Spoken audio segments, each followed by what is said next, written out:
आपण गंगासागर येथे आलेलो आहोत. आता बोट मधून आपण कोचवारा बेटवर जाणार आहोत. तिथून कपिल मुनी आश्रमात आपल्याला जायचं आहे. तरी आपण आता जहाजाच्या दिशेने जाऊया.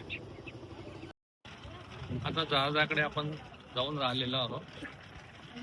400 ते 500 लोकांची कॅपॅसिटी असते जहाजाची. कोचवारा बेटापर्यंत ते जहाज जाते. मग आपल्याला पुढचा प्रवास करतायत. 1 तास पोहोचण्यासाठी लागतो.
आता आपल्याला गंगासागरला जायचं.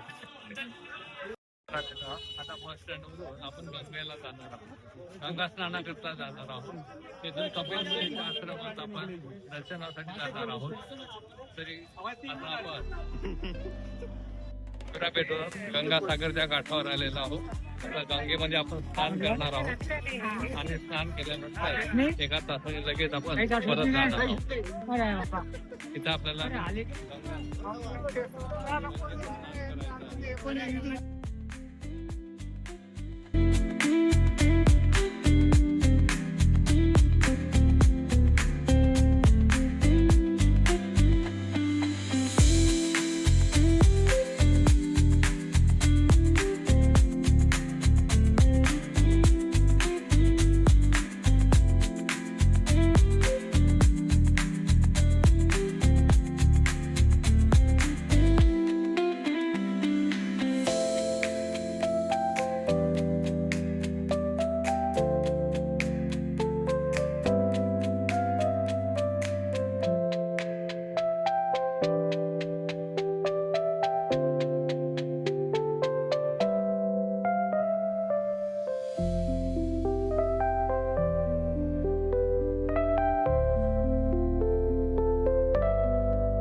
कपिल मुनी आश्रमात आलेला आहे. कपिल मुनीचं आपण दर्शन घेणार आहोत आणि लगेच निघणार.